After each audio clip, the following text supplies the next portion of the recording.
Quais são os principais mitos que nós temos sobre cuidados com a pele? Meu nome é Gustavo Borchardt, eu sou médico dermatologista, tenho feito conteúdos lá no Instagram e também aqui no YouTube, que eu já fiz vídeos sobre muitos assuntos diferentes. Recentemente eu fiz um vídeo sobre os maiores mitos sobre cuidados com o cabelo. E aí muitas pessoas pediram para que eu fizesse um vídeo falando sobre esses mitos de cuidados com a pele. E eu sei que esse aqui vai ser um pouco espinhoso, porque tem coisas que as pessoas gostam de acreditar e além disso, tem muita coisa sendo perpetuada aqui pela internet, muitas vezes com outros interesses até financeiros por trás disso, e eu decidi fazer esse vídeo para não apenas falar que esses mitos existem, explicar um pouco mais, mas ser um pouco mais franco e tentar falar com você de uma maneira que seja mais fácil de entender, porque às vezes eu vejo que existe uma dificuldade de comunicação. Tem muita gente criando conspiração por aí, afirmando coisas categoricamente, afirmando coisas absurdas que não fazem sentido nenhum, e se eu simplesmente dizer é mentira, não é suficiente. A gente tem que tentar explicar por que aquilo ali tá acontecendo, por que alguém acredita. Então a ideia aqui vai ser explicar com mais detalhes cada um deles. Não só dizer,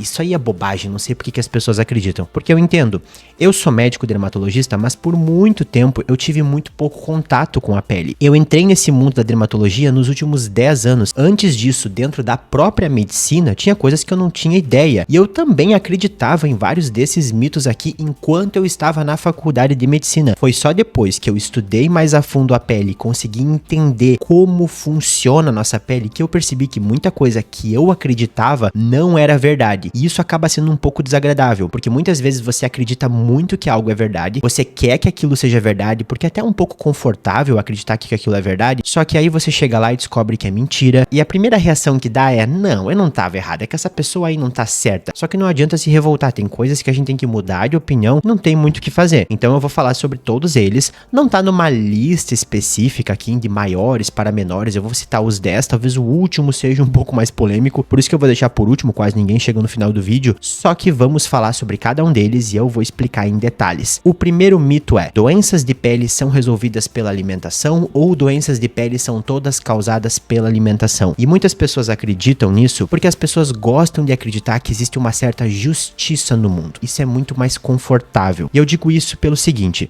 nós sabemos que a nossa alimentação é muito importante para a nossa saúde e existe sim algo que a gente pode dizer que é uma alimentação saudável. A minha esposa é nutricionista, até vou deixar o contato dela aqui na descrição. Ela trabalha muito com aquilo que a gente fala de nutrição comportamental, que é você ajustar toda a sua alimentação de um jeito que você cuidar da alimentação não te deixe louco, porque tem muita gente por aí mandando fazer umas dietas totalmente doidas e as pessoas acabam ficando muito mal da cabeça com isso. Mas a gente sabe que existe uma alimentação saudável. E aí as pessoas parece que não conseguem ter um equilíbrio, elas vão para os extremos. Então, se eu digo para você que existe uma alimentação saudável, eu não estou dizendo que tudo no mundo é causado pela alimentação e a alimentação vai resolver tudo, porque simplesmente não é assim que funciona. A gente pode pegar um exemplo bem clássico, que é um exemplo um pouco triste e desagradável, que tem crianças que têm câncer logo depois que elas nascem. Vai dizer que é porque elas não comeram direito naquele pequeno tempo que elas estavam vivas? Não, a gente sabe que as pessoas nascem com problemas genéticos, nós temos problemas que vão acontecendo, e isso é uma coisa triste da nossa realidade.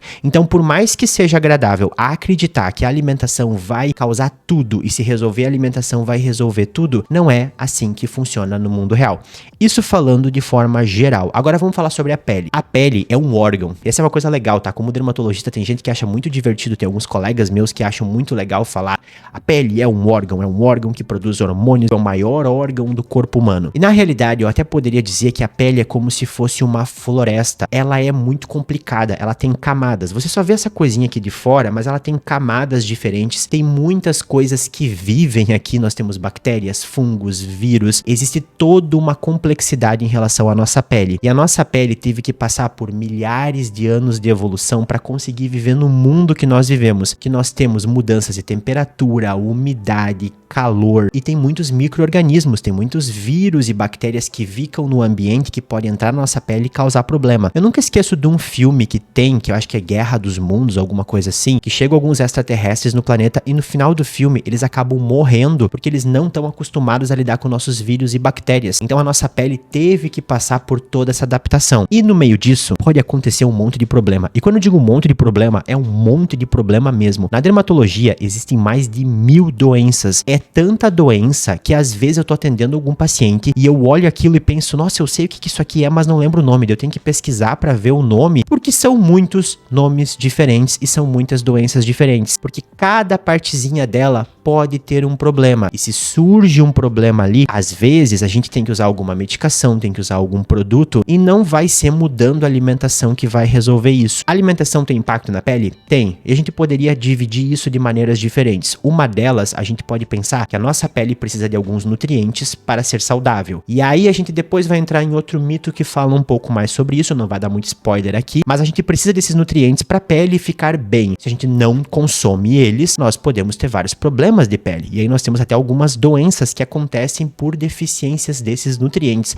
até doenças que dão sangramento, feridas e outros problemas assim. Mas ao mesmo tempo, se tem algum problema ali, se tem alguma deficiência na pele, não significa que esses nutrientes vão conseguir resolver esse problema. Então tem muitas pessoas que nascem com alguma questão genética, com uma tendência para ter uma doença na pele, e a partir do momento que aquilo ali surge, não vai ser a alimentação que vai resolver totalmente. Muita gente fica usando a palavra inflamação para todo lado na internet. Se você tem uma doença, você está inflamado, porque toda doença é inflamação. A maior parte das doenças envolve um desequilíbrio de inflamação. O que significa isso? Nós precisamos ter inflamação. A inflamação faz parte daquilo que faz a gente estar vivo, faz a gente renovar o nosso corpo no dia a dia, faz a gente conseguir fazer todas as funções. O que a gente chama de inflamação faz parte da imunidade. E a imunidade, se está muito alta, pode gerar uma doença, vários tipos de doença, assim como se a imunidade está muito baixa, também pode gerar um monte de doença. A questão é um equilíbrio. Então, simplesmente dizer que é inflamação que causa tudo, não é verdade. E usam muito essa associação de inflamação com alimentação, quando na verdade a gente sabe que questões como a obesidade, quando nós temos muita gordura corporal, isso gera um estado mais inflamatório, mas não é por um alimento específico. Agora, eu sei que tem doenças por aí que as pessoas falam bastante sobre alimentação e obviamente eu vou falar delas, e claro que o maior tabu que a gente vai ter aqui é a acne, são as espinhas. E as pessoas geralmente usam para dizer que a acne é uma questão só de alimentação, o fato é que a gente tem mais acne nos países ocidentais, e se a gente for comparar com índios que moram isolados em outros lugares do mundo, eles praticamente não têm acne. Só que aí as pessoas parecem que esquecem que a gente vive em realidades totalmente diferentes. Entre você que está assistindo aqui, que vive num país ocidental, que está dentro de uma casa, um apartamento, usando uma roupa e não está morando no meio da floresta, com todo o restante, a diferença não é só a alimentação. Nós não vivemos iguais pessoas viviam há 2, 3 mil anos atrás, e mesmo naquela época existia acne, obviamente. Então a alimentação é um fator aqui. É um fator que pode piorar? Pode, mas ele não é a causa, assim como não vai resolver. Eu acho que meu maior problema com essa questão do mito da alimentação causar doenças e resolver problema de pele é que isso causa muito sofrimento nos pacientes. Eu atendo muitas pessoas todas as semanas que têm problemas de pele que associam muito com a alimentação, e isso acaba gerando um grande sofrimento. E eu dou um exemplo muito simples aqui. Todo mundo já ouviu falar que o que causa espinhas é chocolate ou açúcar. Eu sempre que atendo algum adolescente ou uma pessoa jovem que sofre com espinhas, me fala que parou de comer chocolate, parou de comer açúcar e continuou aparecendo espinhas. Só que aí acaba tendo um segundo problema. Quando a pessoa vai comer, como ela ficou muito frustrada, que ela ficou muito tempo sem comer, ela acaba comendo demais, aparece mais espinha ainda, e aí fica uma confusão na cabeça das pessoas. Eu admito que é muito prazeroso, é muito agradável, que a maior parte desses pacientes eu consigo tratar e eles ficam sem espinhas, e a pessoa volta e diz, agora eu posso comer chocolate sem me estressar, sem me sentir mal. Isso é muito bom. Só que eu já atendi pessoas que sofreram muito com isso. Então, o que a gente tem que saber aqui? A alimentação tem um impacto? Tem. Tendo uma alimentação saudável, isso não significa que existem alimentos inflamatórios ou que você não pode comer alguma coisa. Quem tá falando isso, geralmente tá ganhando por fora. Existe uma tendência hoje, que depois eu vou falar no outro mito, que é tentar convencer vocês de comprar muitas coisas inúteis, porque vendas dão dinheiro. E aí, por coincidência, tá cheio de gente falando mal de comidas e alimentos por aí e falando bem de cápsulas por outro lado. Eu não acredito tanto em coincidências, então toda vez que você vê alguém falando mal de alguns alimentos e ao mesmo tempo gosta de algumas cápsulas, pensa um pouquinho se a pessoa não tá ganhando dinheiro por trás daquelas cápsulas. Eu já falei em outros vídeos aqui que eu já recebi ofertas de farmácias de manipulação, de eu começar a falar de certas cápsulas, eu ganharia metade do preço daqueles produtos. Então cuidado com isso, e se você quer ter uma pele melhor pela questão da alimentação, procure um nutricionista que seja sério, né, não essa gente por aí que fica inventando bobagem. Faça exercício físico, tenha uma vida saudável. saudável, mas se você tem uma doença, não espere que isso vai resolver a doença, porque a maior parte delas não vai resolver. E eu sei,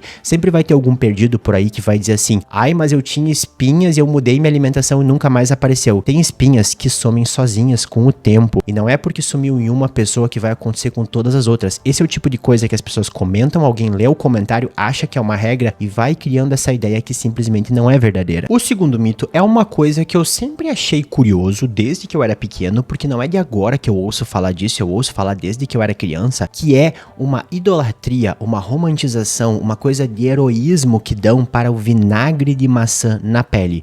Eu nem vou falar aqui sobre o uso de vinagre para cabelo, tem um vídeo que eu falei sobre acidificação de cabelo aqui no canal, uma hora eu falo um pouco mais a fundo sobre isso, mas esse negócio do vinagre de maçã até virou um documentário, tem um documentário do Netflix sobre uma golpista que fingia que tinha câncer e dizia que tomava vinagre de maçã. Existem muitas coisas específicas em relação ao vinagre e é curioso como é que ele ganhou tanta popularidade. Às vezes eu fico pensando só pelo fato que ele tem um cheiro mais forte, se ele é usado na salada há muito tempo, mas a questão é que o vinagre de maçã pegou e eu até acho engraçado que toda hora que aparece alguém querendo fazer novos vídeos na internet, ganhar bastante seguidores rápido, principalmente Instagram e TikTok, um dos truques que a pessoa usa é falar sobre vinagre de maçã pra alguma coisa, sendo que na verdade a pessoa não tá nem aí pro vinagre de maçã, o motivo pelo qual ela tá falando disso é porque já é popular. Isso é uma coisa engraçada, porque as pessoas acham que alguém está falando de um assunto porque aquele assunto realmente importa, mas na prática, muitas vezes a pessoa tá falando porque ela sabe que o negócio é popular. Então a galera do vinagre de maçã já sabe que essa popularidade do vinagre de maçã tem mais de 100 anos, é uma coisa já mística que tem por aí e já falam de propósito. Só que o lado ruim da internet é que se muita gente fica falando disso, mesmo que não faça nada, aquilo vai ganhar popularidade, porque você abre a internet, procura vinagre de maçã, tem uns 20 vídeos ali falando de vinagre de maçã, vai dar a impressão que aquilo é uma maravilha. Eu poderia fazer um vídeo do vinagre de maçã, imagina que maravilha, botar um vídeo que é o segredo do vinagre de maçã, vai melhorar tudo na sua pele. Eu tenho certeza que daria 100, 200, 300 mil visualizações e as pessoas iriam curtir e adorar. Eu sei que por um lado isso deve acontecer pelo fato que o vinagre é barato, você consegue achar em casa ele facilmente. As pessoas gostam muito dessa ideia de algo que você come, você passa na pele, sendo que não faz sentido nenhum, a nossa pele é muito diferente de estômago e intestino. Então eu consigo entender o apelo popular que isso tem, principalmente para pessoas mais velhas, porque isso era muito popular lá nos anos 50, 60, 70. Então você vai dar um reforço, você vai dizer, olha só, aquilo que você acreditava é verdade. Só que eu não quero fazer isso. Aqui no canal eu nunca fiz isso. Mesmo que alguém assista isso e não goste, fique bravo porque adora usar vinagre de maçã, porque gosta de acreditar nisso, eu simplesmente acho errado ficar reforçando essas coisas. Eu perco bastante com isso, porque eu imagino que vai ter muita gente que vai dar unfollow aqui no canal, tem muitas pessoas que não vão ver mais meus vídeos, só que também eu não quero crescer fazendo aquele tipo de estratégia suja que muita gente faz por aí, que é enganar. Eu tento falar a verdade, eu tento estudar muito aqui pros vídeos. E aí, novamente, vamos falar sobre o que tem no vinagre de maçã. Não vou falar só que eu acho que é uma bobagem, mas vamos falar tecnicamente. O vinagre de maçã, ele é basicamente um conjunto de ácidos. Nós temos o ácido acético, que é o principal, ele tem um pH um pouco mais baixo, e a teoria que teria aqui é que ele ajudaria a esfoliar um pouco a pele e ao mesmo tempo falam muito no vinagre de maçã para ajustar o pH da pele, porque o pH da pele é mais ácido e por isso que hoje em dia a maior parte dos produtos de pele estão sendo feitos para pH mais ácido, que é diferente dos sabonetes antigos clássicos que nós tínhamos, que são sabonetes mais alcalinos, que são básicos. Mas aí qual é o problema aqui? Primeiro deles é que o pH do vinagre de maçã é mais baixo que o da nossa pele, então significa que ao invés de deixar mais alcalino ou básico, que nem os sabonetes faziam, e ressecar e irritar, ele pode deixar ácido demais e isso causar uma irritação na pele. É só você pensar, se você pegar um ácido muito corrosivo, você vai querer passar na pele? Não, porque vai acabar machucando, vai acabar queimando a pele. Aqui nós temos um ácido que não é super corrosivo, mas ele é mais ácido que a nossa pele e isso vai gerar uma irritação. Outra coisa importante é, muitas pessoas achavam que isso poderia ser uma solução quando a pele naturalmente não está tão ácida. Lá atrás eu falei que a gente pode nascer com algumas tendências genéticas e essas tendências genéticas mudarem a nossa pele. E uma dessas mudanças mudanças é a mudança do pH. Isso faz perder mais água, óleos e dá mais irritação. Então tem algumas dermatites que a pele já não está tão ácida e já testaram botar o vinagre em cima para ver se ele mudava o pH da pele. Só que o que viram na prática é que primeiro causava bastante irritação, porque fazia uma mudança muito rápida, e além disso, a pele voltava pro pH errado de novo, então ele não conseguia resolver aquilo ali. Outra coisa é que quando a gente pega qualquer substância dessas que foi feita para alimentação ou outras coisas assim, a gente não tem controle do quanto aquilo ali tá estável. Existe uma definição na química, que é uma coisa importante de saber, que vale também para óleos essenciais. Quando a gente tem uma substância pura dessas, pegando luz, ar e todo o resto, o que tem ali dentro pode ir estragando, pode ir apodrecendo, assim por se dizer. E aí pode gerar substâncias que causam irritação. Além do fato que esses ácidos, eles não foram feitos especificamente para penetrar na pele, ter uma ação nas camadas específicas da pele. Ao contrário de quando a gente pega um produto cosmético que é feito, a gente cria aquele produto cosmético para entrar na pele e ter efeito onde a gente quer. Agora, aqui isso não foi criado dessa maneira. Então existem vários motivos diferentes que podem causar uma irritação bem intensa na pele. Só que aí vem a razão pela qual é tão popular. É que nem se a gente pegar álcool puro. Se você pegar álcool puro e passar na pele, ele vai fazer um ressecamento muito intenso, arrancar várias camadas da pele, mas tem muita gente que tem uma pele muito resistente, uma pele que consegue se adaptar fácil, ela vai recuperar desse dano e vai voltar ao normal. E aí quando ela recupera do dano, a pele pode até ficar com uma aparência mais novinha, porque você fez uma irritação muito intensa nela. E aí pode acontecer a mesma coisa com o vinagre. Então pode ter muita gente que tem uma tendência de ter uma pele mais saudável, mais resistente, que tá machucando a pele com ele, depois a pele faz uma renovação e acha que aquilo ali é uma boa ideia. Eu tenho uma notícia ruim aqui, que você está causando uma irritação e uma agressão muito grande na pele. Então, por mais que hoje possa recuperar e ficar bem, agressão em cima de agressão ao longo do tempo, isso não vai ser bom lá na frente. E aí, a gente poderia ter um envelhecimento não tão saudável da pele, além do fato que o vinagre, assim como outras substâncias que eu vou falar aqui, aumenta a sensibilidade da pele com o sol. E a gente vive no Brasil. O Brasil tem muita radiação ultravioleta, que é a radiação do sol. Então, você está arriscando dar muito mais dano na pele com esse sol acumulado. Então, particularmente, eu não vejo nenhum ganho específico do vinagre. Tem gente que tenta usar vinagre, às vezes para controlar crescimento de bactérias em algumas regiões do corpo. Aí tem gente que gosta de usar na axila. Também, a gente tem outras substâncias que dá para usar, claro que nem todo mundo vai ter uma irritação com isso, só que nós temos produtos que são feitos especificamente para isso. Eu entendo que as pessoas ficam frustradas que tem produtos muito caros, mas o meu canal é sobre isso. Eu tento mostrar produtos que são baratos que dá para usar. Então, eu não vejo razão para você se arriscar tendo uma irritação e um problema na pele, sendo que tem opções que tem preço bom. A gente tem desodorante com preço bom, a gente tem hidratante com preço bom, nós temos ácidos para fazer uma renovação da pele com um preço bom. Então eu já não vejo razão de você arriscar todo esse dano só porque você gosta dessa ideia de passar uma coisa que vem da cozinha, que é uma coisa natural. E muitas coisas lá fora que são naturais que destroem a nossa pele. E o ácido do vinagre pode ser uma delas. E aí a gente vai pro terceiro mito, porque eu sei que muita gente vai cair nesse vídeo e vai pensar, é só mais um dermatologista que quer que eu faça um monte de procedimento estético, daí quer que eu fique longe do que é natural e o que é bom. E aí o meu terceiro mito é, você precisa ficar fazendo procedimento estético. E eu sei que esse aí não é sua culpa que tá assistindo. Nós estamos sendo bombardeados todos os dias com propaganda de procedimento estético. Isso virou o sustento de uma grande quantidade de pessoas aqui no Brasil. Quantas pessoas você já viu por aí que alguma especialidade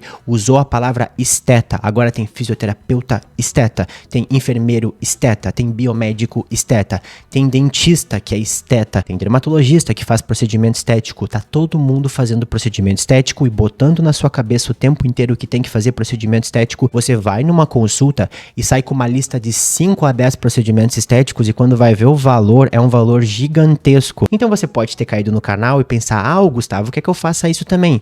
Não, eu hoje em dia nem faço procedimento estético mais, faço mais em familiares e conhecidos assim, porque eu nunca me senti muito confortável fazendo, muito embora tenha procedimentos que realmente ajudem, não tô indo pro outro lado meio conspiracionista dizendo que procedimento não ajuda, porque tem procedimentos que funcionam, mas a gente tá exagerando em procedimentos. Tem gente fazendo muito procedimento por aí e empurrando muito procedimento. Tem muito canal aqui no YouTube que o foco é ganhar popularidade a todo custo para vender procedimento. Tem muito dermatologista que faz vídeo, às vezes falando falando do vinagre pra pele, falando sobre alimentação, falando sobre algum assunto nada a ver, e aí daqui a pouco, bum, você vai ver lá, a pessoa tá falando de procedimento estético e quer te convencer de fazer procedimento estético. Pense bem sobre o procedimento estético. Todos eles têm um risco, tem que ver se vale a pena fazer pra sua pele como ela está hoje. Quanto mais novo ou nova você que está assistindo aqui menor a chance que você realmente precisa fazer um procedimento estético. Eu já fiz pouquíssimos procedimentos até hoje e eu tenho 33 anos. Tudo bem, eu não tô tão velho assim, eu acho, eu espero. Então, não, você não precisa fazer muitos procedimentos e tem até procedimento que vai piorar a sua pele ao longo do tempo. Sim, tem muita gente que não fala disso. Às vezes a pessoa tá lá e faz um procedimento que tira a gordura de uma parte do rosto e aquela gordura da parte do rosto fazia parte da sustentação do rosto. Aí depois o rosto fica uma uva passa e a pessoa enche de preenchimento, enche de bioestimulador. Então tenha cuidado com o procedimento estético e cuidado com quem diz que tudo que você sofre tem que fazer procedimento estético. Esse é outro mito e tem muitas pessoas que não vão envelhecer bem graças a isso. O quarto mito é: você tem que consumir colágeno para ganhar colágeno ou passar produtos com colágeno. Tem coisas na sociedade que ganham muita popularidade, o colágeno é uma delas. Eu diria que o colágeno às vezes até parece uma seita, porque as pessoas acreditam fixamente nele, mesmo ignorando todos os sinais que nós já temos, e não são poucos, que ele não tem efeito nenhum na pele.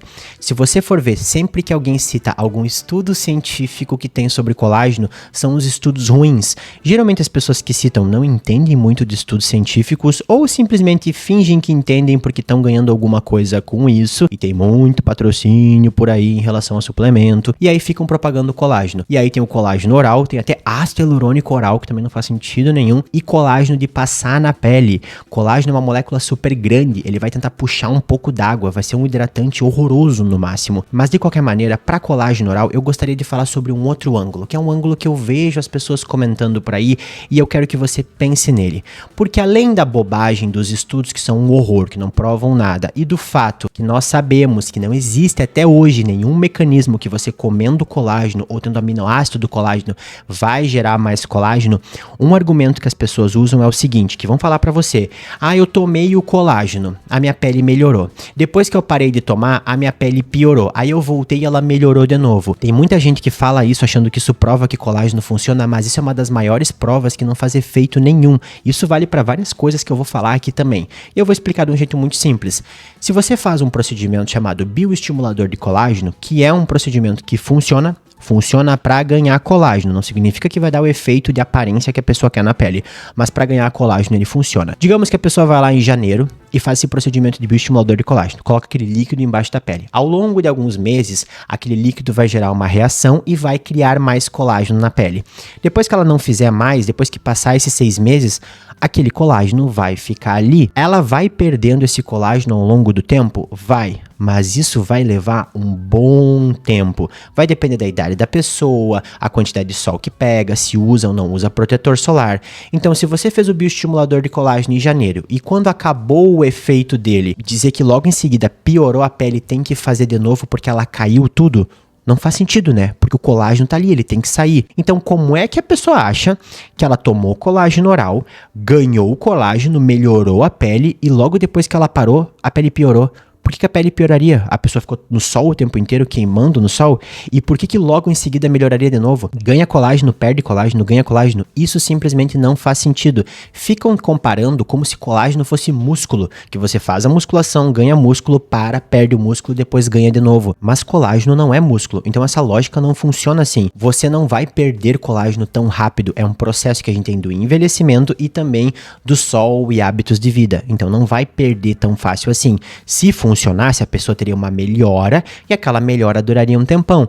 Não acha que é coincidência que a pessoa tem que continuar tomando o tempo inteiro para que a pele dela fique mais bonita? Isso é a nossa cabeça e o efeito placebo. Você vê e sente mudanças na pele porque você está gastando uma fortuna. É melhor ver, né? Porque senão vai ser meio deprimente e acaba se convencendo de um efeito que não está ali. Então, toda vez que você ouvir isso, pensa um pouco mais nisso e decide se você quer continuar jogando dinheiro fora, porque esse é um mito que tá por aí e não vai a lugar nenhum, porque tem muita propaganda de colágeno por aí. O quinto mito já lembra um pouco o anterior, que é o uso do limão na pele e às vezes até no cabelo. E esse aqui é um que é bem perigoso. Assim como o vinagre tem essa popularidade gigantesca, o limão também tem. Eu lembro quando eu era pequeno que eu via os idosos tomando água com limão em jejum, achando que aquilo teria algum efeito mágico no corpo. Na época eu tinha dúvidas porque eu não sabia muito sobre o assunto e pensava, deve ter alguma coisa aí. Tinha gente que dizia que quebrava gordura no corpo e coisas assim. Depois que eu fui estudar, eu descobri que basicamente o limão é uma substância bem ácida, que tem uma quantidade de vitamina C, que é pequenininha. Então basicamente era água com uma coisa ácida. E por alguma razão aquela acidez tinha algo romântico que parecia que ia ter um efeito maravilhoso pro corpo. Hoje tem muita gente que acredita que o limão vai ter um efeito maravilhoso na pele, principalmente clareador, porque ele tem uma mistura de ácidos, como também com a vitamina C. Só que aqui eu vou fazer um vídeo mais aprofundado sobre a vitamina C, explicando tudo, desde a vitamina C de tomar, como também os tipos de vitamina C de passar na pele. Só que o limão é importante entender que ele é um ácido mais forte ainda do que nós tínhamos no vinagre, que é o ácido acético. Além disso, o limão tem várias substâncias que reagem com a luz do sol e causam manchas, causam uma irritação na pele, uma inflamação na pele e mancha depois, que às vezes demora um tempão para passar. No verão é sempre aquela quantidade de pacientes com manchas que vieram de limão quando estavam fazendo caipirinha ou alguma coisa na praia. Além disso, a alteração do pH que vai ter na pele é muito grande e a vitamina C que tem aqui, ela é extremamente instável, então ela vai estragar muito rápida no ambiente. Muita gente vai continuar usando. Eu até nem deveria falar desse aqui, tá? Nem reclamar tanto, porque eu tenho uma boa quantidade de consultas que são por pessoas que acabaram se manchando com limão. Então, às vezes até penso, ok, depois a gente dá um jeito. Só que ao mesmo tempo, se você quiser evitar ou quiser que algum conhecido seu evite, avisa que o limão pode sim causar bastante problema na nossa pele. O sexto mito é a ideia que produtos naturais sempre vão ser mais seguros e melhores para nossa pele. Nem tudo é tão não natural assim como as pessoas falam. Uma das coisas que as pessoas adoram falar mal quando a gente fala de pele, cuidados com a pele, é de petróleo, porque o petróleo é associado com combustível, fábrica, poluição, substâncias tóxicas. Só que o petróleo, basicamente, é uma grande quantidade de algas e outras matérias orgânicas de bichos que eram vivos, que ficaram presos embaixo de rochas por muito tempo, sofreram uma reação química e gerou toda aquela matéria cheia de substâncias orgânicas, igual nós temos em plantas. Então eu acho meio curioso que esse medo gigante do petróleo é meio estranho, porque o petróleo vem de matéria orgânica. O petróleo não é separado como se fosse uma coisa alien do mal que vai causar problema. É matéria orgânica. E hoje a gente pega petróleo no mundo inteiro, o ser humano pega petróleo para usar como combustível. E aí existem sim substâncias no petróleo que podem causar problema, e nós temos a questão ambiental com a queima do petróleo. Mas especificamente do petróleo, eu vou falar primeiro dele, depois eu vou falar dos outros. Eu acho importante deixar claro uma coisa: ninguém pega petróleo, não existe exploração de petróleo lá nos países árabes, ou aqui no Brasil, ou na Rússia, ou qualquer lugar do mundo, para produto de pele. Ninguém está pegando petróleo para fazer produto de pele. Se pega petróleo para combustível. E aí, quando se usa esse petróleo, se faz um processo de purificação para extrair, tirar esses combustíveis. Ninguém usa o petróleo puro. E aqui tem uma coisa muito filosófica, tá? Que é uma coisa que eu vejo as pessoas repetir todo dia na internet. A pessoa fala assim: eu não quero usar nada que veio do petróleo porque eu não quero atacar o meio ambiente. Eu não quero destruir o meio ambiente. Então eu prefiro usar coisas que vêm de fontes naturais, de plantas e outras assim. Eu quero que você faça o seguinte raciocínio em relação a isso. O petróleo vai ser pego de qualquer maneira para combustível. Vai ser feita essa reação dele, que ele vai ser purificado e vai sobrar essa substância que a gente transforma em produtos de pele. Você sabe o que acontece se a gente não usar essa substância? Poderia acontecer algumas coisas diferentes. Primeiro, pode botar no lixo, pode deixar no meio ambiente aquilo ali, e aquilo ali vai ter um dano no meio ambiente. Ou pior, eles podem usar para outros processos, às vezes até para virar combustíveis industriais, ou até em outros pontos que é mais danoso para o meio ambiente do que em produto de pele. Então aqui tem uma coisa que eu sei que as pessoas têm dificuldade de entender, que é: O que a gente usa de produtos que vêm da extração do petróleo para usar na pele é o que a gente chama de upcycling, que é um tipo de reciclagem que, na verdade, a gente está poupando dano usando aquilo ali que seria usado de qualquer maneira. É muito diferente se o ser humano parasse totalmente de usar combustíveis, extrair petróleo para fazer um hidratante para pele. Isso seria um absurdo. Mas como já é pego e já vai sobrar e aquilo ali iria causar mais dano, é muito mais lógico você tentar reciclar aquilo ali que sobra para usar para alguma coisa positiva. Então aqui, se a gente usar várias coisas diferentes que são derivadas de petróleo purificado, que não tem perigo nenhum, no nosso dia a dia, a gente vai fazer esse processo que vai fazer bem. E tem outro ângulo aqui. Quando a gente está usando esses óleos vegetais, a gente tem que lembrar que eles vão ter que ser plantados em algum lugar. Se a gente usa óleo de soja, a soja muitas vezes tem que desmatar uma floresta para plantar ela, ou óleo de girassol, ou vários outros óleos. Então não é como se o óleo viesse de uma plantinha que está ali naturalmente.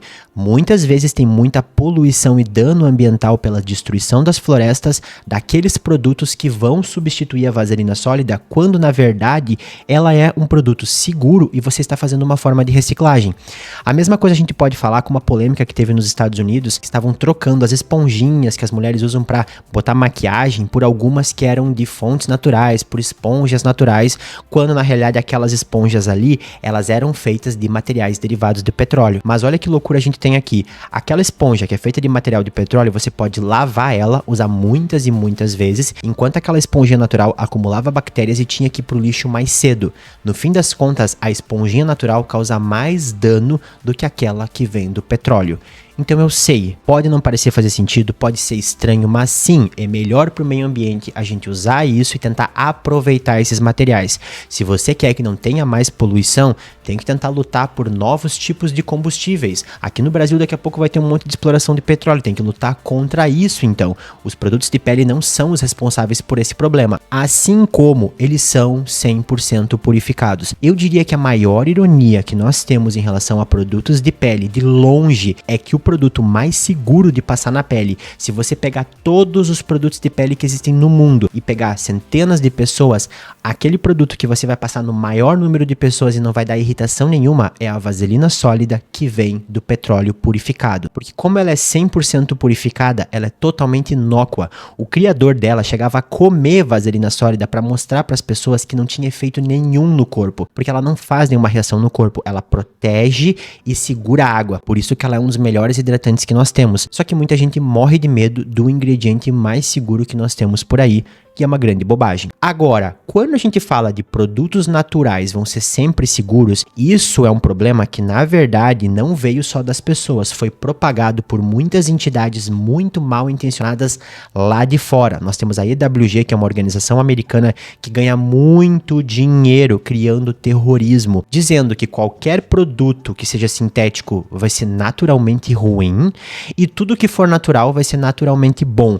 E aí cria algumas ideias que não fazem absolutamente sentido nenhum, porque nada é totalmente ruim ou totalmente bom, depende qual a substância é e a quantidade dela. Todas as substâncias que nós usamos passam por um processo de saber se elas são seguras e qual a quantidade que elas são seguras. Então hoje, se nós temos substâncias que estão em cosméticos, pode ter certeza que muita gente estuda isso todos os dias, porque ao contrário do que muita gente conspiracionista por aí acredita, não querem que as pessoas fiquem doentes usando cosméticos. Pessoas doentes causam um custo grande para todo mundo, ninguém quer que as pessoas fiquem especificamente doentes. E além disso, existem muitos produtos naturais que causam um problemão. E essa questão de tudo natural ser maravilhoso e ser feito para o ser humano, eu gosto de pensar na seguinte situação. Imagina que você quer um pet para ter em casa e você quer um cachorro.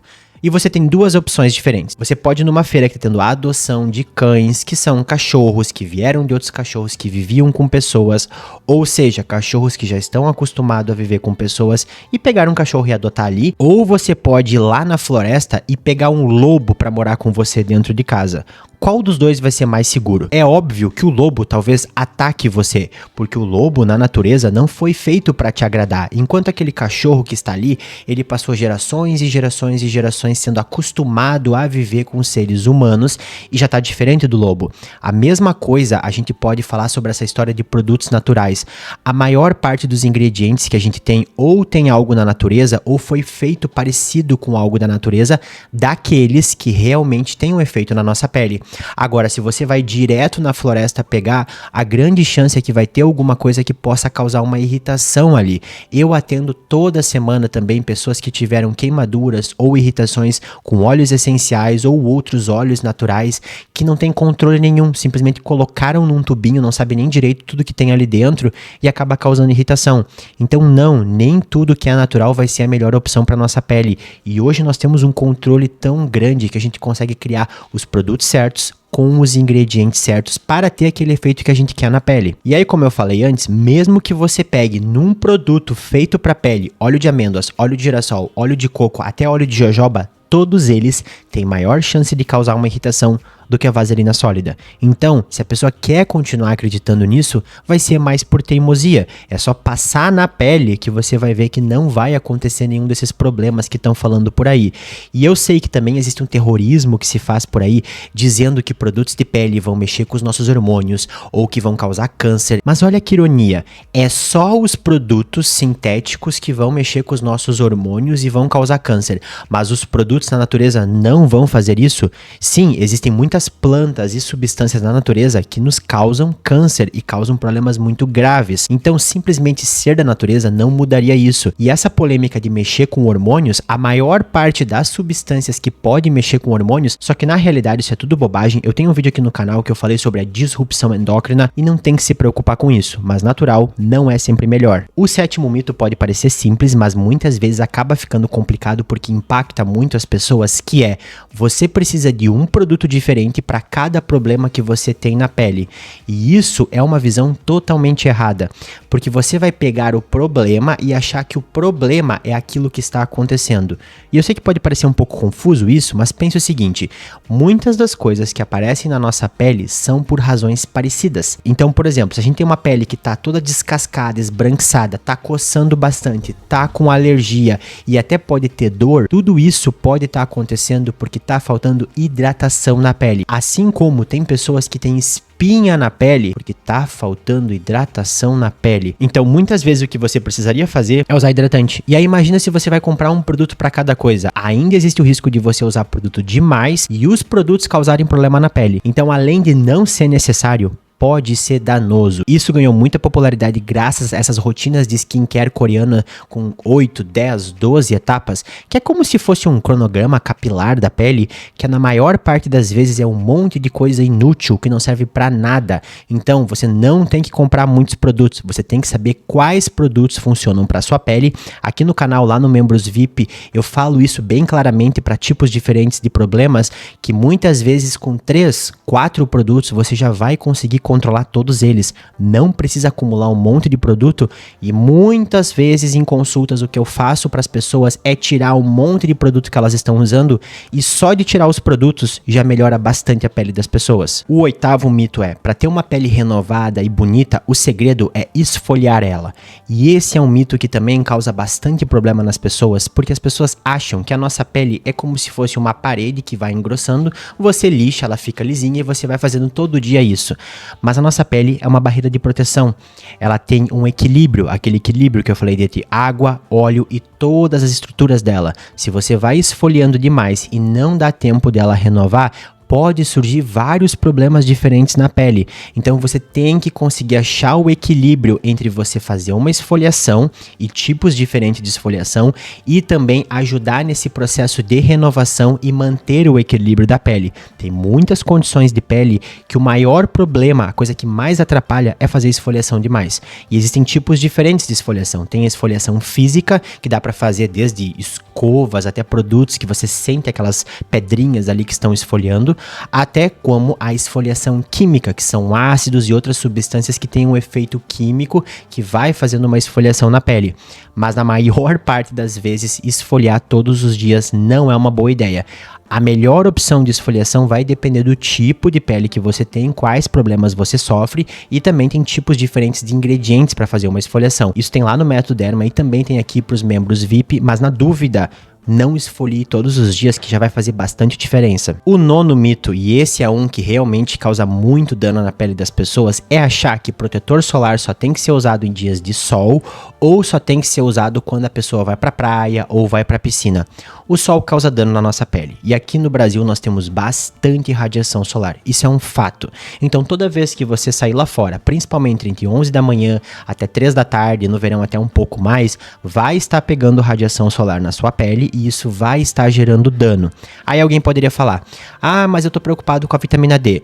O rosto não é muito relevante para a vitamina D de forma geral. Se você está preocupado com a vitamina D, o resto do corpo é mais importante e mesmo assim, o protetor solar não bloqueia a formação da vitamina D.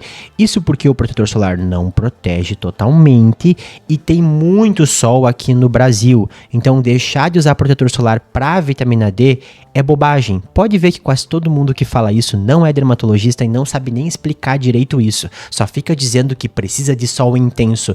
Não entende que é um processo de ativação de uma gordura que fica numa localização da pele e que o nosso corpo nem faz em excesso. Porque vitamina D em excesso pode ser tóxico. Então é um limite que tem diário de formação de vitamina D e não precisa se preocupar com o protetor solar. Agora, se você vai decidir ter dano no rosto pensando nisso, eu sinceramente não acho que é uma boa ideia, porque quando estiver lá na frente, depois que você tiver com manchas, rugas ou até com câncer de pele, eu acho que não vai compensar. Eu sempre tento proteger minha pele e mesmo no inverno, em dias de sol, também tem bastante radiação solar aqui no Brasil e até em dias nublados tem bastante radiação solar. Então, na dúvida, se vai sair lá fora entre 11 da manhã e 3 da tarde, encontre algum protetor solar para você usar que você goste no rosto, que você não vai se arrepender. Isso eu garanto totalmente.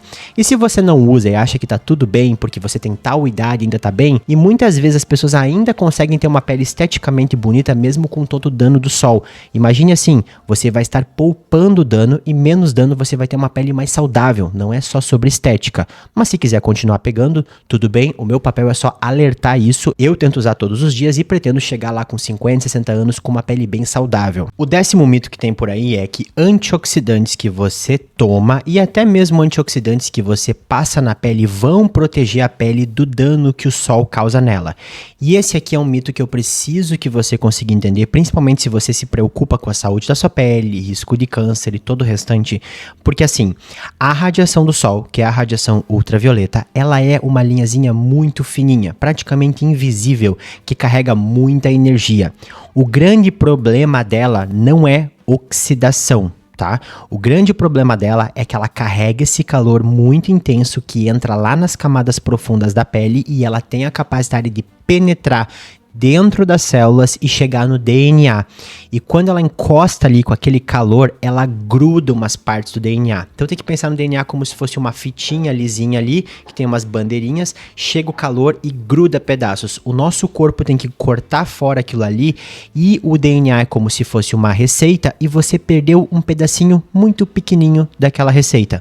Toda vez que você for pegando sol, vai acontecendo isso. A questão é, de uma única vez, se eu sair lá fora agora, que tá com sol lá fora, e eu ficar pouquinho tempo, vai quebrar vários pedacinhos pequenininhos dessa fita, mas não vai ser suficiente para gerar uma reação inflamatória, não vai causar uma vermelhidão. Mas mesmo sem a vermelhidão, a gente vai ter esses pedaços que vão sendo cortados. Se você fica muito tempo, cortam muitos e muitos pedaços, isso gera toda uma inflamação na pele, fica aquela vermelhidão, pode ficar inchado e aí dá aquela reação da queimadura solar que é muito intensa. Quando a gente fala de antioxidantes, tanto de passar ou até mesmo antioxidantes orais, eles poderiam reduzir um pouco essa reação inflamatória que vai ter na pele.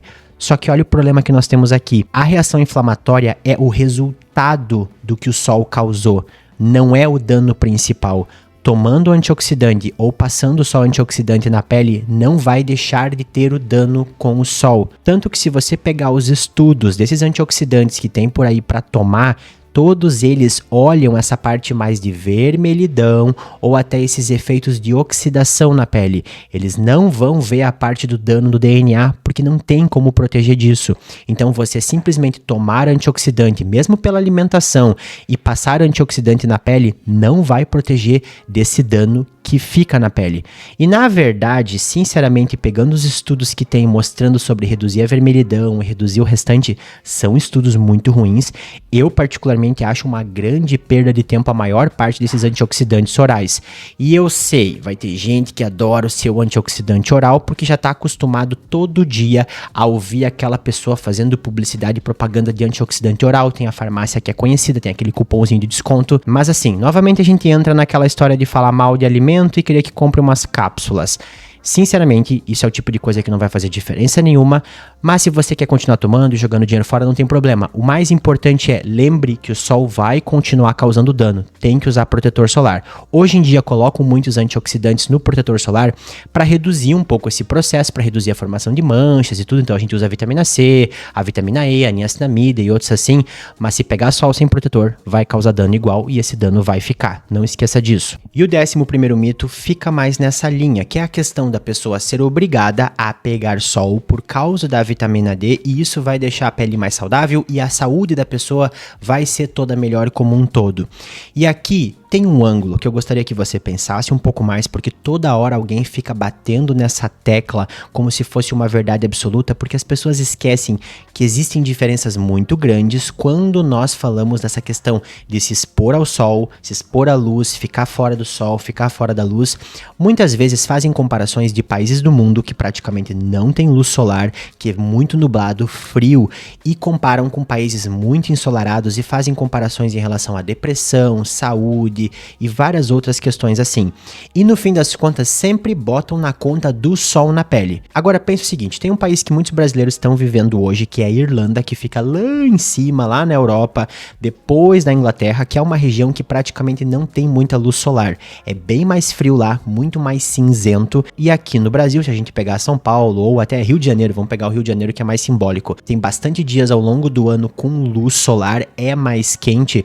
Você acha que a única diferença que nós temos é o sol que a pessoa tá pegando na pele? Com certeza não. Desde a questão da temperatura, dias mais frios, a gente fica um pouco mais desanimado e tem mais dificuldade de fazer as coisas. A luz não tem efeito só na nossa pele, ela tem efeito nos nossos olhos. Uma coisa muito boa de fazer acordar pela manhã é ter a luz entrando pelos nossos olhos, porque regula todo o nosso eixo hormonal. Mas não precisa ser na pele. Então, quando faz essa comparação do sol, dizendo que é tudo sobre a pele, isso não é verdadeiro. Eu tento sair todos os dias lá fora, fazer alguma coisa, ir no mercado e fazer atividade física, eu sempre tento sair, mesmo quando não tenho nenhum compromisso que tenha que sair lá fora. E é evidente a diferença de sair lá fora do que ficar dentro de casa. Mas eu nunca pego sol na pele. Eu sempre uso protetor solar, sempre uso roupa e me protejo. Mas, quando eu saio lá fora, não é só sol na pele. É o sol que a gente vê nos olhos, é a interação com outras pessoas, fazer exercício físico. Esses dias eu vi um influenciador no Instagram com a cara de pau, dizendo que as pessoas ficam mais felizes quando elas viajam pra praia, nas férias, porque a pele pega mais sol e por isso elas ficam mais saudáveis. E aí, quando ela volta pra trabalhar durante o ano, não pega muito sol. Claro, não tem nada a ver com o fato que a pessoa passa o ano inteiro acordando cedo, trabalhando, estressada, e quando ela tá de férias, ela acorda a hora que quer, vai tomar café da manhã no hotel, caminha. Gente, não é só o sol na pele, isso é bom senso. Aí tem muita gente se enchendo de sol por aí, queimando a pele no sol sem necessidade. Você pode testar fazer tudo isso sem queimar a pele no sol. Então, você sai de casa, fazer uma corrida, faz algum exercício físico, encontra alguma pessoa, encontre seus amigos e use protetor solar. E use uma proteção contra a radiação solar. Vai continuar a mesma coisa. Eu atendo todos os dias tenistas, corredores, eu atendo muitas pessoas que acabam saindo bastante de casa e se expõem ao sol, usam protetor solar e são super saudáveis. O problema não é não pegar sol na pele. O problema é justamente que não é saudável a gente ficar trancado dentro de casa, além do fato que muitas vezes pessoas que já são um pouco mais debilitadas, têm problemas de saúde, não saem de casa e aí começa uma confusão, porque no fim das contas, talvez a pessoa tenha depressão e não saia de casa. Não é que por não sair de casa ela tem depressão. E aí vira a mesma coisa daquele negócio da alimentação.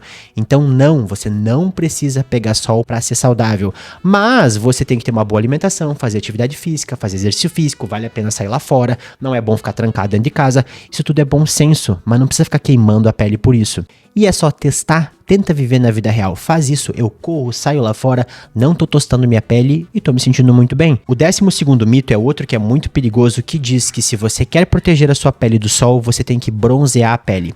E esse mito vem de uma ideia muito simples, que a gente sabe que existe uma diferença da defesa que a pele tem contra o sol com a cor da pele. Pessoas que têm a pele bem negra, com bastante melanina, têm muito mais proteção contra o sol, porque a melanina é basicamente um protetor solar.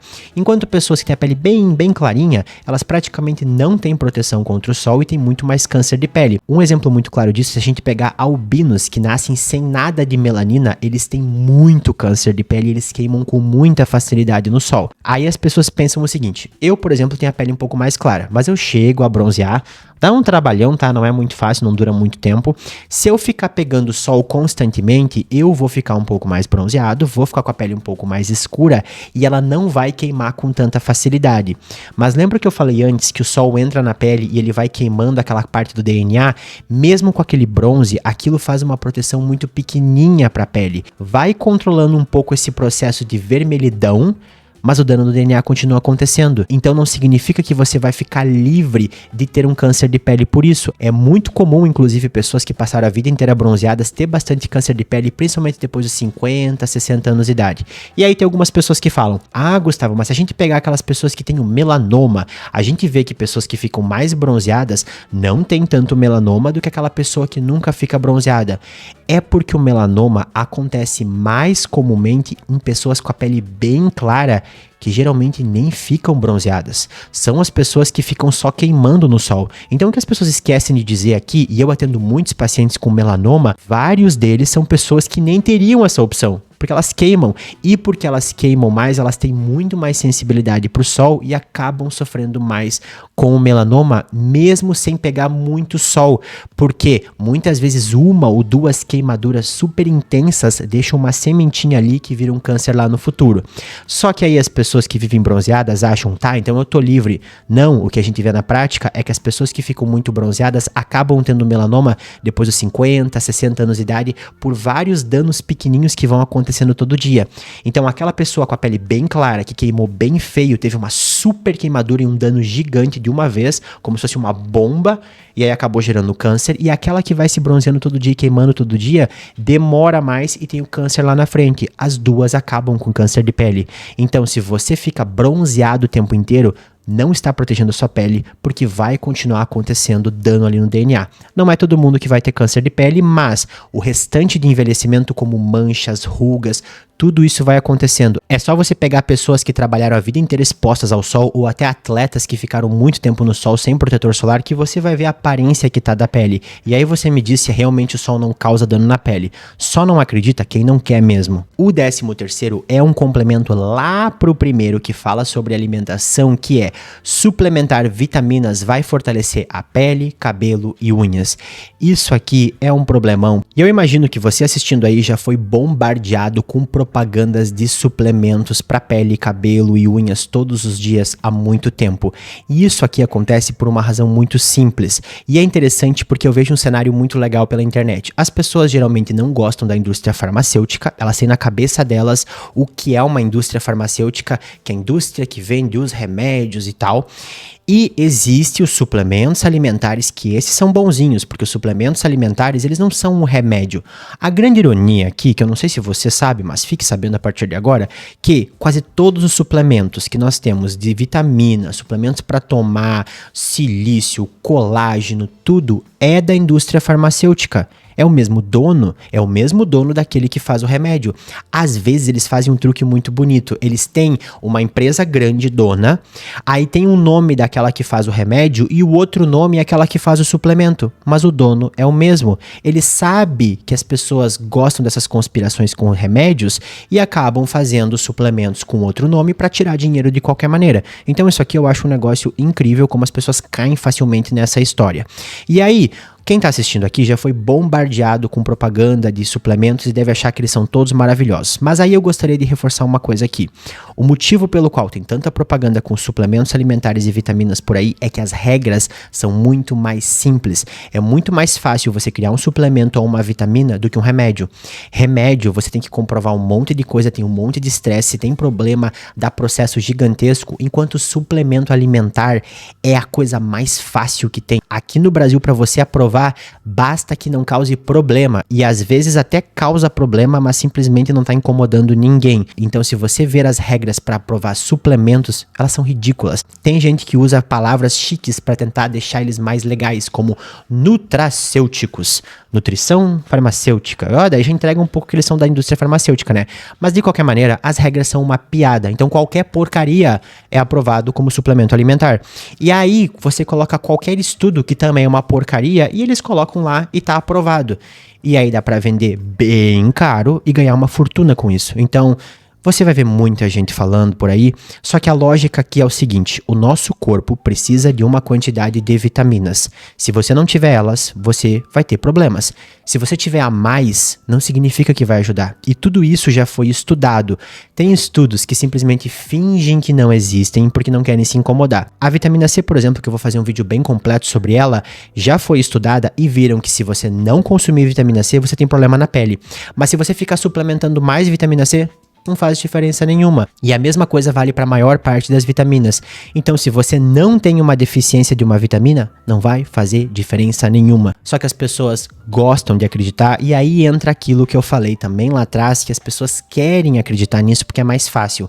Assim como tem essa questão de justiça, de se você come bem, você vai merecer ter uma pele boa, existe uma questão de justiça do sentido de que você está consumindo uma vitamina, aquela vitamina faz bem, logo você vai ter uma pele mais bonita, um cabelo mais bonito, unhas mais bonitas, e a nossa cabeça nos engana com uma facilidade gigantesca. Eu tenho certeza que talvez você esteja assistindo aí, já tomou alguma e tem certeza que melhorou alguma coisa e vai continuar tomando. Tudo bem, é como eu falei, a gente se convence de tudo o que a gente quiser, mas se você tem dúvidas e tá gastando com várias dessas vitaminas por aí, na prática não faz diferença nenhuma, a não ser que você tenha alguma deficiência. E hoje em dia estão inventando de tudo, né? O último que caiu na moda pra resolver tudo é a creatina. Nem vou falar da creatina aqui, mas só deixando claro aqui que se você quer melhorar isso, melhore a alimentação. E cuidado, que sempre tem a coincidência das pessoas que falam mal de alimentos, falam bem de vitaminas. O ápice que eu acho de ganhar dinheiro que existe é que existe um grupo de pessoas por aí que começou a dizer que as nossas frutas e vegetais não têm vitamina suficiente e a única maneira é suplementar. É cara de pau ao extremo e tem gente que cai nisso. Pelo amor de Deus, não seja bobo. Se a pessoa tá dizendo que as frutas não têm vitamina suficiente e é pra você comprar a vitamina, é óbvio que a pessoa quer ganhar dinheiro com a vitamina. Mas tudo bem, se quiser acreditar nisso, beleza, só que não é verdade. Agora, o 14º mito, e esse é um mito que geralmente eu não falo tanto, é que você precisa suplementar biotina para melhorar a saúde das suas unhas. A deficiência de biotina pode causar problema nas unhas, e isso já foi visto há décadas atrás. Só que hoje, ainda mais aqui no Brasil, a gente tem biotina numa grande quantidade da nossa alimentação. Então a biotina não é realmente uma deficiência que faça diferença e suplementar a biotina não vai fazer diferença nas suas unhas. As unhas mudam tanto quanto a pele e o cabelo e é muito fácil você usar qualquer coisa e achar que mudou. Na prática, não faz diferença a não ser que você esteja passando fome. Nesse caso, eu sugiro você procurar uma nutricionista e começar a comer bem do que gastar uma fortuna num negócio desse que não tem efeito nenhum, mas eu sei que muita gente vai continuar acreditando, eu só estou avisando aqui que a biotina não tem tanta diferença. O que mais faz diferença para as unhas é você ter uma rotina saudável com as unhas. É uma rotina que você não agride tanto a unha limpando ela quando vai tirar esmalte, por exemplo, e ao mesmo tempo hidratar as unhas, não ficar mordendo e lambendo as unhas o tempo inteiro. Então, cuide das unhas ao invés de ficar gastando uma fortuna em coisas que não vão fazer diferença para elas. E por último, o 15º mito, o que vai gerar maior revolta, que eu sei que as pessoas não gostam, é: tomar mais água não vai melhorar a hidratação da sua pele. E essa é uma coisa que parece meio contrassenso, porque a nossa pele é formada por uma grande quantidade de água, só que tem uma coisa muito importante aqui. A nossa pele é uma barreira de proteção. Inclusive, a circulação sanguínea que chega na pele, na parte mais superficial, ela não consegue atingir com tanta facilidade. Então, a água está na camada mais profunda e ela vem subindo nesse processo natural. Isso significa que o maior problema que nós temos na nossa pele é perder água. Ou seja, se você está tomando uma quantidade a mais de água, muita água por dia, os seus rins vão colocar para fora. Então, tomar um monte d'água não vai fazer diferença se você tem rins saudáveis. A questão é que você não tem que tomar pouco, né? Geralmente a gente pode usar de medidor, talvez tipo a cor da urina, ver que tá tomando pouca água, fica mais escura. Mas a partir do momento que tá naquela quantidade saudável, tomar muito mais não vai fazer diferença. E isso eu acabei aprendendo na prática, e pode parecer uma bobagem pra quem tá vendo, né? A pessoa vai dizer, eu sei, Gustavo, não é pra se encher d'água, porque senão vai ficar só saindo uma urina bem transparente. Mas eu já cansei de atender pessoas com a pele seca, com dermatites, com problemas, que estavam se enchendo d'água e diziam assim, mas eu não entendo, eu tô tomando muita água e a pele continua seca. Aí eu tenho que explicar que a pele tá perdendo água. Então existe uma quantidade que vai variar de cada pessoa, tá? Não vou ficar falando aqui, porque eu não sou nutricionista também. Existe uma quantidade de água que você consegue equilibrar bem. Não fica nem aquele xixi escuro com cheiro muito forte e ele fica diluidinho, bonitinho. A partir dali, mais e mais e mais água, é só o seu rim botando pra fora. Não significa que vai chegar na pele. Então aqui é uma questão de bom senso. Tome a quantidade de água que você precisa para ter esse equilíbrio, mas além disso, não vai ajudar muita coisa para a pele, principalmente ficar se enchendo de água. Geralmente as pessoas vão de extremos, e eu acho muito curioso isso. Tem aquela pessoa que nunca toma água, aí o xixi tá parecendo uma Coca-Cola, aí a pessoa vai para tomar 3 litros por dia de água e fica indo no banheiro toda hora. Aí eu digo, não precisa ser de extremo, fica ali no meio termo que já vai ajudar, e aí se você tem uma questão que perde muita água da pele, ou você está em algum momento do ano que tem menos umidade no ar e isso resseca a pele, você passa algum hidratante ou algum creme que vai ajudar. Lembrando que hidratação na pele não depende só de água, depende dessas gorduras que nós temos, então você tem que ter uma alimentação saudável que também inclua essas outras substâncias, frutas, vegetais, óleos naturais, então toda a sua alimentação vai importar. Eu vou deixar aqui na descrição o contato da nutricionista, mas se encher d'água não vai resolver tudo. E você, já tinha ouvido falar sobre algum desses mitos aqui? Se você chegou até aqui, eu agradeço sinceramente, porque eu acho que é difícil dar informações de verdade. O canal aqui não é feito pra te enganar. Eu tento falar a verdade, pode até não parecer, né? Às vezes eu tento fazer uns vídeos mais legais, mais divertidos, mas o meu foco aqui não é ficar inventando coisas, é falar a verdade. E tem muita coisa aqui na internet que simplesmente não é verdade. Você já tinha acreditado em algum desses? Tem algum outro mito que você tem curiosidade? Deixa aí nos comentários que eu posso depois fazer outro vídeo explicando um pouco mais a fundo. E eu vou deixar aqui o vídeo que eu fiz sobre os mitos de cabelo e também o vídeo que eu tinha feito sobre os 6 produtos que eu jamais compraria como dermatologista. Até a próxima!